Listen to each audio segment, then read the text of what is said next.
Now, we've seen before that every single HTML element on screen is just treated as a box by our CSS.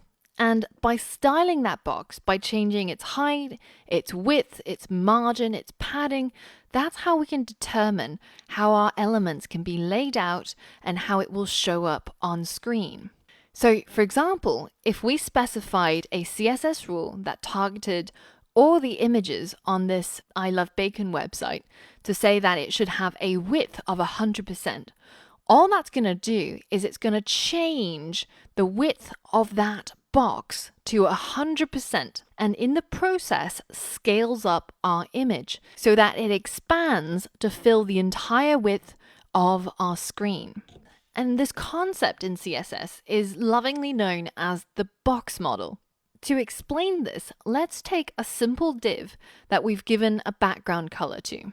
And let's say that this div has a height of 300 pixels and a width of 300 pixels to begin with. Now, if I change the height to 600 pixels, then that div will expand vertically, pushing down any other divs or any other content that's not inside this current container. Now, I can also do the same with the width and make it much wider so that anything that used to be on the right of this current box would get pushed out of the way. Now, you've seen that we can specify these values either as static pixels, so for example here, or we can use percentages. For example, I can say that the width should be 100%, and that refers to 100% of the viewport. Now, the viewport is just the screen that you're viewing the website on. So that could be your laptop screen or your mobile screen or your iPad screen, but this will expand to 100% of whatever that screen size may be. Now, here's where it gets interesting. In addition to the width and the height of an element, you can also specify that it should have a border or not. Now, if you say that the border is going to be a solid border using CSS, then you will see a default 3-pixel border show up around your element. Now, remember that this border doesn't encroach on the size of your element. So if it's 300 pixels by 300 pixels, that blue area is still going to be 300 by 300. But you can expand the border size to say that the border width should be 50 pixels all round. So that's 50 pixels on every single side.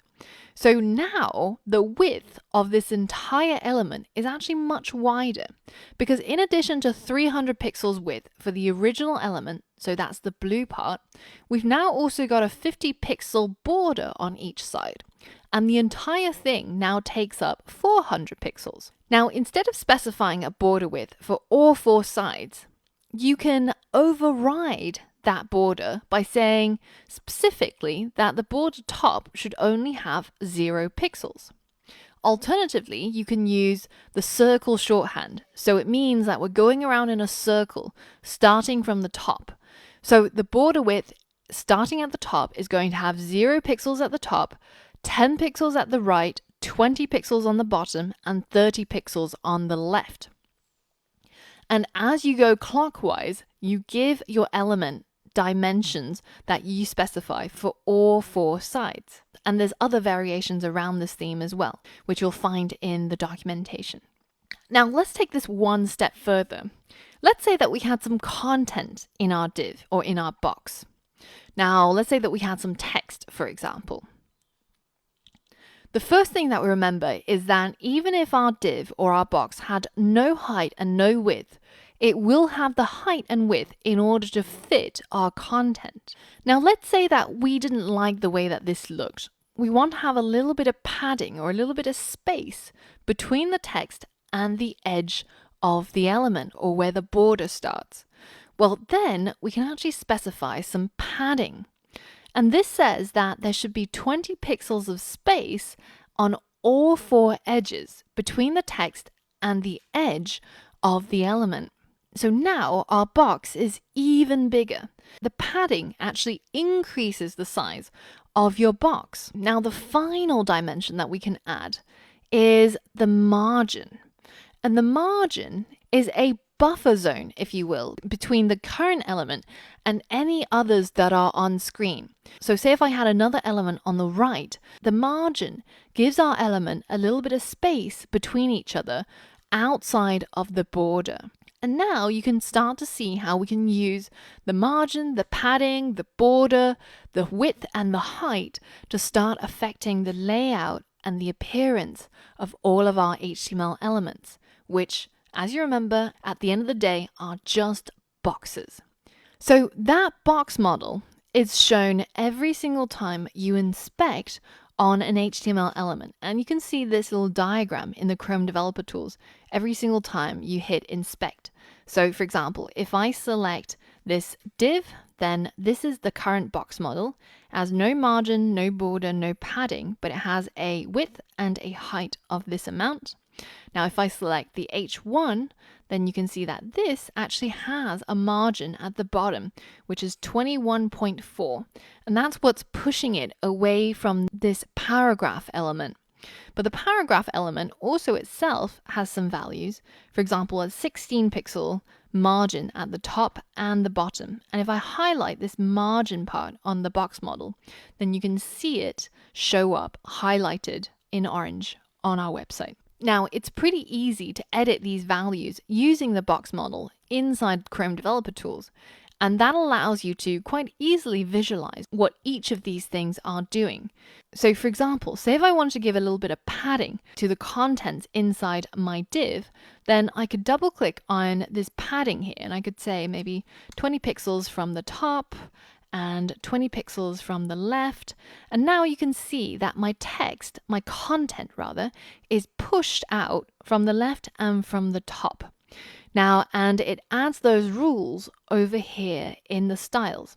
Now, instead of doing that, I could also just say, let's give it a 20 pixel padding all around, all four sides. And you'll notice that the background color is now in an area that's much bigger. And by increasing the padding, we've actually increased the size of our element. Now, that's not true for all of these different things. For example, let's add a 20 pixel margin all around our div. Now, the parts that have the background color represents our element, and the margin just takes it away from all the other things around. So in this case, we don't actually have much else around. We've only got the top, the left, and the right of the screen to push it away from. But say if we go back into Atom, and as a challenge, I want you to add 2 more divs below this one. And I want you to give each of these 3 divs a class. So the first one should be the top container, the second one will be called the middle container, and the last one will be called the bottom container. And each of these 2 divs should be a square that has a height of 200 pixels and a width of 200 pixels, and give them each a different background color so that we can differentiate them on our website. And this is what you'll end up with if you complete the challenge. A red and blue div that are sitting on top of each other, and they are 200 pixels wide in width and in height. So pause the video and try to complete the challenge. All right, so how did that go? Well, just below our first div, we're going to go ahead and create 2 more of them. So that's the middle one, and this is the bottom one. We're going to change the class to give it a value so that we can differentiate between them. Now, in this case, feel free to use ID or class, because if we're only going to have 1 top container, 1 middle, and 1 bottom container, we can actually give this an ID or a class. It doesn't really matter all that much in this case. So if we call the top one top container, middle one middle container, and the bottom one bottom container, now we have 3 different divs, and we can now style them inside our CSS separately. So instead of styling all the divs, we're going to instead select the top container. And remember, in order to pick out a class, we have to add a dot in front of that identifier. So for the top container class, and then I'm just going to paste in that background color. Next one is the middle container. And this one is going to have a background color of red. And the final one is the bottom container. And this one's background color will be blue, shall we? Hit save, and as we said, these two containers, because they don't have any content, then that means they won't have any dimensions unless we give it to them. So let's say that the middle container should have a width of 200 pixels wide and a height of 200 pixels as well. So now it's a box, and I'm just going to copy and paste that over to the bottom container as well. Now if we hit save and we take a look, let's get rid of this, hit refresh, then you can see that we've got our top div over here, a red square and a blue square, all showing up on screen. Now, if we right click and pull up the Chrome Developer Tools once more, then you can see that we can play around with all of these properties only using the Chrome Developer Tools. So for example, if I select my top container and I change the height to say 200 pixels, making it a little bit bigger, and change its width also to 200 pixels, making it look a bit more like the other two squares. I can also add a bit of padding. So let's give it 20 pixels of padding around all four edges. And you can see that this hasn't changed the height or width. The height and width are still 200 by 200, but now it has 20 pixels of padding all around it, making the entire element that has that background color look a lot bigger than what it used to be, because we've just added 40 pixels to the width and the height. Now, what if we add a 10 pixel solid border? Then you can see that that border hasn't affected the size of the part that has a blue background color, but it has made this whole element even larger. And now our height is 200 plus 30 pixels each side. So it's actually 260 pixels height and 260 pixels wide. Now, what if I add a little bit of margin to this? Let's say we have a 10 pixel margin around all four sides. Now, the margin doesn't affect the height or the width or any of the other previous values. And it doesn't even change the part of the element that has the background color. It just gives it a little bit of space away from the other elements, and it pushes them away so that they're not sticking to this current container or this current div.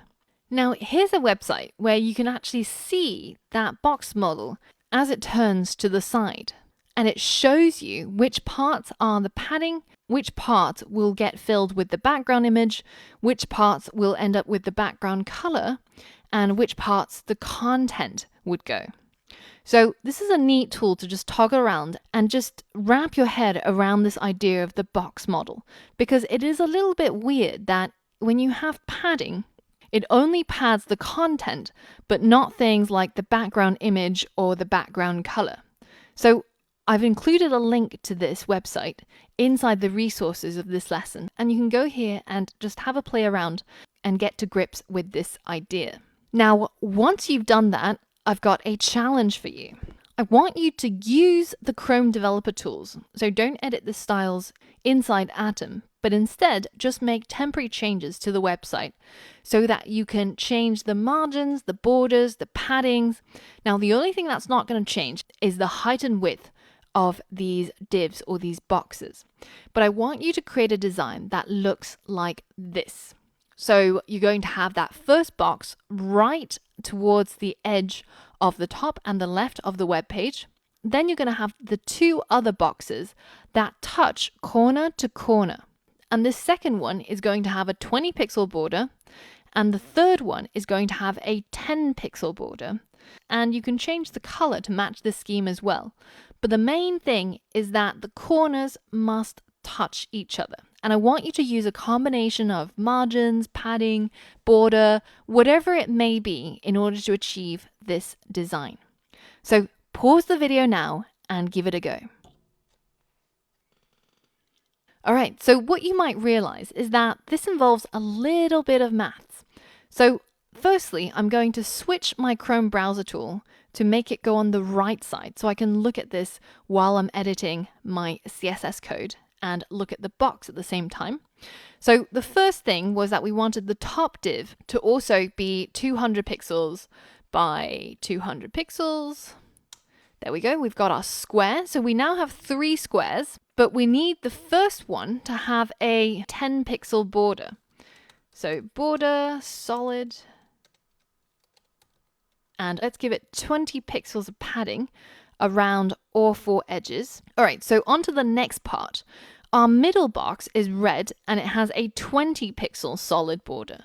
So let's go ahead and select the middle container, and we're going to give it a border that is going to be solid and 20 pixels all around. But now we have to make this second box touch with the first box edge to edge. So this actually involves a little bit of calculating. So if we go back to that first box, we can see that its width is calculated by all of these numbers. So it's 200 pixels in terms of the content, then 20 pixels either side, so add 40 for the padding, then add another 20 for the border, and the margin is 0.